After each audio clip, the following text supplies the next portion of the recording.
This is the Lone Crater YouTube. We hope this video helps.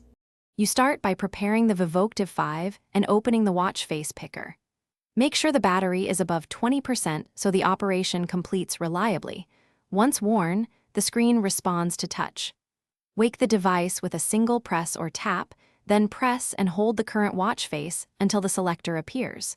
You do this to access installed faces quickly instead of digging through menus. Holding triggers the quick edit mode and shows available options ready for the next steps.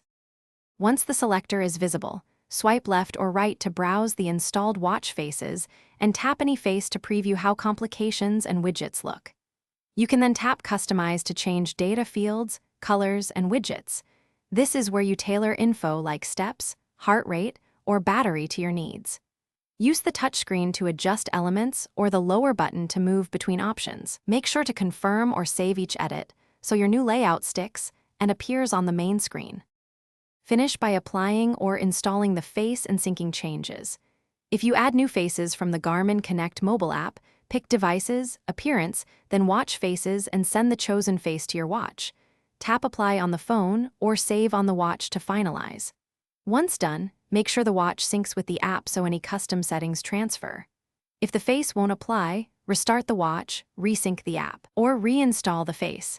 These steps often resolve stuck or corrupted installations quickly. Thanks for watching.